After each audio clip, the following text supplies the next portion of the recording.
بسم الله الرحمن الرحيم. الحمد لله رب العالمين، وصلى الله وسلم على نبينا الكريم وعلى آله وصحبه ومن تبعهم بإحسان إلى يوم الدين. أما بعد، فإن أصدق الحديث كتاب الله، وخير الهدي هدي محمد صلى الله عليه وسلم، وشر الأمور محدثاتها، فإن كل محدثة بدعة وكل بدعة ضلالة وكل ضلالة في النار. Ikhwani fillah wa tullabi wa abna'i hafizakumullah jami'an. Alhamdulillah, kita bersyukur kepada Allah Subhanahu wa taala di mana pada hari yang barokah ini dan di bulan yang mulia ini Allah Subhanahu wa taala kembali berikan nikmatnya kepada kita sehingga pada hari ini kita masih dalam keadaan sehat walafiat. Kita berdoa juga kepada Allah Subhanahu wa taala semoga Allah terus memberikan kemudahan kepada kita sehingga kita bisa memanfaatkan waktu-waktu kita di bulan yang mulia ini dengan ibadah dan ketaatan kepada Allah Subhanahu wa taala. Amin ya rabbal alamin. Dan juga bisa meninggalkan segala perkara-perkara yang akan menghanguskan pahala ibadah puasa kita. Amin ya rabbal alamin. Ikhwani fillah wa tullabi rahimani wa rahimakumullah. Kita masih di bab adabil kalam, bab yang menjelaskan kepada kita tentang adab-adab dalam berbicara. Dan kita sampai di adab yang ke-15. Silakan antum buka ya adab antum, kitab antum, kita lihat bersama-sama. Adab yang ke-15, al-adab al-khamis ashar, khafdus sawti 'indal kalam. Ketika berbicara, kita dianjurkan untuk tidak mengangkat suara kita, atau kita dianjurkan untuk merendahkan suara kita ketika kita berbicara kepada siapapun, terlebih itu orang-orang yang lebih tua dari kita, seperti orang tua kita, kakak kita, guru kita, atau orang-orang yang lain yang sejatinya wajib kita muliakan mereka. Dalilnya firman Allah Subhanahu wa taala yang terdapat dalam surah Luqman ayat 19. Allah Ta'ala berfirman, waghdud min sautik, inna ankaral aswati la sautul hamir. Dan rendahkanlah suara kalian, sesungguhnya suara yang paling buruk, suara yang paling jelek adalah sautul hamir, suaranya keledai. Qauluhu ta'ala, waghdud min sautik adaban ma'an nasi wa ma'allah. Ayat yang mulia ini Allah menganjurkan, memerintahkan kepada kita dengan untuk apa? Ya, untuk merendahkan suara kita ketika berbicara. Itu apa? Adaban ma'an nas, sebagai bentuk adab kita kepada manusia dan juga sebagai adab kita kepada Allah. Karena dalam ayat yang mulia ini Allah memerintahkan kepada kita untuk tidak mengangkat suara. Inna ankaral aswati, karena sesungguhnya ya suara yang paling buruk, yang dicap buruk, yang dicap ya jelek oleh Allah Subhanahu wa taala adalah ya suara al-hamir, suara himar, karena sering mengangkat suaranya. Ai afdha'uha wa absya'uha, ai suara yang paling buruk, hina dan yang semisalnya. Suara apa? Suara himar atau keledai. Falau kana fi raf'i as-sautil baligh fa'idatun wa maslahatun lama ikhtassa bidzalika al-himar alladhi qad alimta khissatahu wa baladatahu. Seandainya ya ada faedah, ya ada kebaikan dalam suara yang keras itu, maka tentunya ya tidak disebutkan, tidak dikhususkan oleh Allah Ta'ala untuk ya seekor binatang, yaitu keledai.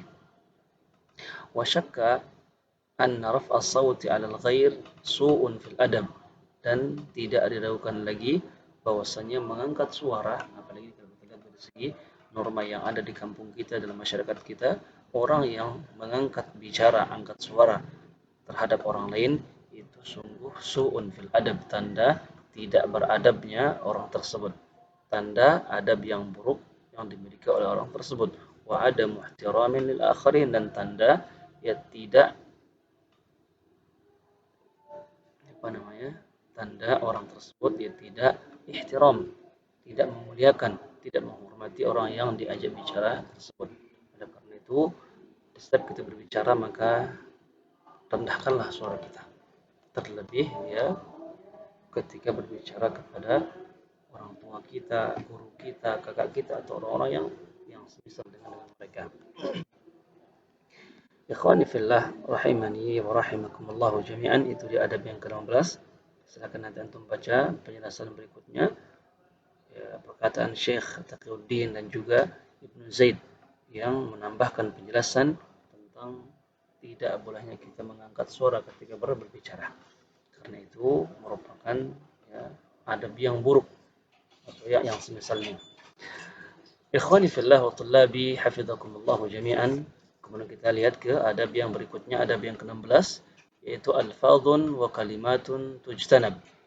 Dari adab-adab yang ada di sini kita akan disebutkan tentang beberapa lafaz-lafaz, kalimat-kalimat, ungkapan-ungkapan yang perlu untuk kita jauhkan diri kita darinya.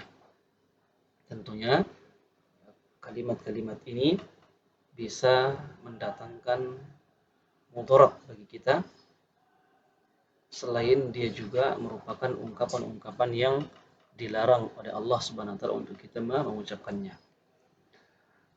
Di antara yang pertama, langsung saja kita lihat dan di sini katakan ba'dun nas yaqulu tashihu al-alfadhi ghairu muhim ma'a salamatul qalb.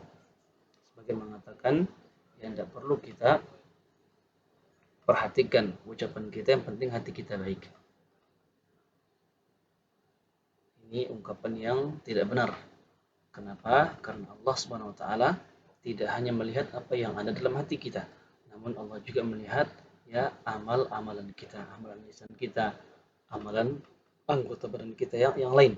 Sehingga perbuatan baik ini tidak cukup dengan ya hati atau niat yang baik, namun juga harus dilihat dari segi ya kebaikan yang ada pada ucapan kita, perbuatan kita atau yang lainnya. Innallaha la yanzuru ila suwarikum wala ajsamikum. Sesungguhnya Allah Subhanahu wa taala tidak hanya melihat ya para sekalian, tubuh kalian, bentuk tubuh kalian, namun walakin yanzuru ila qulubikum wa a'malikum. Namun Allah juga melihat apa yang ada dalam hati kalian dan amal-amalan kalian. Hadis ini menunjukkan bahwasanya perbuatan yang baik itu tidak hanya diukur dari niat yang baik, namun juga dilihat dari ya jenis atau bentuk amalan tersebut. Ikhwani fillah rahimani wa rahimakumullah, adapun ungkapan yang pertama, lafaz kalimat yang pertama yang harus kita tinggalkan, yang pertama alfadhut takfir wa tabdi' wa tafsiq. Ya, ucapan vonis. Ya, tidak boleh kita suka memvonis orang dengan takfir, mengkafirkan, mentabdi' ya, atau mentafsik, mengatakan orang kafir, mengatakan orang ahlul bidah, dan mengatakan orang fasik. Ini tidak boleh ya bermudah-mudah keluar dari lisan kita, karena ini perkara yang besar yang harus ya adanya bukti, yang harus menggunakan bukti yang kuat. Karena kalau tidak, maka vonis yang kita berikan kepada saudara kita ini akan balik kepada kita. Waqad ulima qauluhu sallallahu alaihi wasallam ayyuma rajulin qala li akhihi ya kafir faqad ba'a biha ahaduhuma.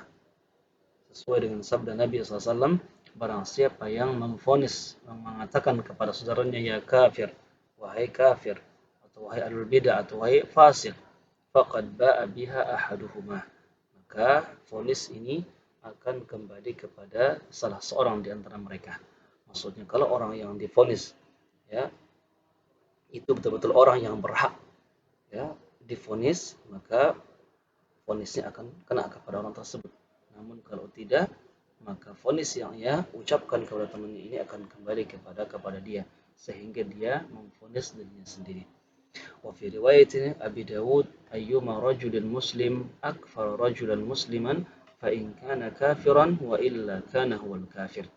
Dalam riwayat Abi Dawud, Nabi kita bersabda sallallahu ya, rajul, pemuda manapun ya, pemuda muslim manapun yang memvonis, mengatakan kepada saudaranya kafir afwan, man akfara rajulan musliman, ya, mengatakan saudara muslim itu kafir, fa in kana kafiran, kalau orang yang dikatakan kafir betul dia kafir karena perbuatannya dan yang lainnya, maka wa illa kana huwal kafir. Namun kalau dia tidak berhak dikatakan kafir, maka vonis yang ia berikan kepada saudara ini akan kembali kepada dia, sehingga dia telah mengkafirkan dirinya sendiri. Dan masalah mengkafirkan ini perbuatan besar. Ya, ini ucapan-ucapan kalau tidak berhujjah, ya tidak berdalil, maka kita sedang berbicara tentang Allah ya dengan dusta. Ini yang ditakutkan menimpa seseorang. Maka jangan kita bermudah-mudah dalam memvonis orang kafir, ahlul bid'ah dan tafsir. Karena menurut sahabat yang mulia Abdullah bin Mas'ud radhiyallahu taala anhu, tidak semua orang yang jatuh dalam perbuatan kafir, tidak semua orang yang jatuh dalam perbuatan bid'ah, dan tidak juga semua orang yang jatuh dalam perbuatan fasik bisa langsung serta-merta kita katakan ya fasik. Karena ya banyak yang perlu kita perhatikan antara syarat-syaratnya dan juga mawani' penghalang-penghalang dari ya vonis tersebut. Sehingga intinya kita jangan bermudah-mudah dalam memberikan vonis kepada orang lain. Apalagi vonis ini berkaitan dengan kafir, ya ahlul bid'ah dan fasik. Ikhwani fillah rahimani wa rahimakumullah jami'an, itu yang pertama. Yang kedua, qaulur rajuli halakan nas. Ini agak sama dengan yang pertama. Dan juga yang masuk dalam ranah vonis juga, apa itu mengucapkan kepada orang lain ya semoga engkau binasa, atau semoga ini engkau orang-orang yang binasa. Ini juga namanya vonis, ya ungkapan-ungkapan yang perlu kita jauhkan diri kita darinya. Di antara dalilnya an Abi Hurairah radhiyallahu taala anhu anna Rasulullah sallallahu alaihi wasallam qala idza qala ar-rajulu halakan nas fa huwa ahlakuhum. Ya, jika seorang pemuda berkata kepada manusia yang lain bahwa kalian binasa, semoga kalian binasa, kalian telah binasa, maka fahuwa ahlakuhum, sejatinya dialah yang merupakan orang yang paling binasa di sisi Allah Subhanahu wa taala. Jadi hadis yang mulia ini juga menjelaskan kepada kita agar jangan kita berucap ya tanpa ilmu, tanpa hujjah, tanpa dalil. Karena kalau tidak, maka vonis yang ada ya yang kita berikan kepada teman-teman kita atau orang lain akan kembali kepada kita. Ini jelas sekali hadis ini. Orang siapa yang berkata kepada orang lain, ya semua kalian binasa, semoga Allah hendak mengampuni kalian, semua kalian begini-begini atau yang lainnya, maka sejatinya dialah orang yang paling binasa di sisi Allah Subhanahu wa taala. Ada sebuah riwayat dari sahabat Jundab bin Abdullah radhiyallahu taala anhu, di mana Nabi kita mulia sallallahu mengkisahkan tentang seorang pemuda yang dia memberikan vonis kepada saudaranya. Dia mengatakan, la yaghfirullahu laka. Ya, Allah tidak akan pernah mengampunimu. Sedangkan dia tidak tahu masalah ampunan dan yang lain ini hak mutlak milik Allah Subhanahu wa taala. Sehingga sabda Nabi SAW ketika Allah mendengar perkataan vonis orang ini kepada temannya, maka Allah berkata kepadanya, man yata'ala alayya. Ya, siapa orang yang sombong, yang berucap ya mengatasnamakan ya aku. Jadi dia mengucapkan sesuatu tanpa ada ilmu. Karena ucapan seperti ini hak mutlak milik Allah Subhanahu wa taala. Namun dia gunakan ucapan ini untuk apa? Untuk memvonis temannya tanpa ilmu, tanpa bukti. Maka Allah mengatakan, man dzalladzi yata'ala alayya. Siapa orang yang tadi sombong, yang mengatakan kepada saudaranya Allah tidak akan mengampuninya. Dan ketahuilah ya laqad ghafartu lahu, sungguhnya aku telah mengampuni ya dosa orang yang engkau vonis, dan aku telah membatalkan ya amal-amal ibadahmu. Jadi ini yang kita takutkan, ancaman yang keras dari Allah Subhanahu wa taala bagi orang yang suka memvonis saudaranya. Allah mengampuni orang yang divonis, dan Allah membatalkan ya amal ibadah dari orang yang memvonis. Ikhwani fillah wa tullabi hafizakumullah jami'an, ini yang bisa kita sampaikan pada pertemuan kali ini. Kita akan lanjutkan lagi pada pertemuan berikutnya. Wassallallahu wasallam ala nabiyina karim wa ala alihi wa sahbihi ajma'in.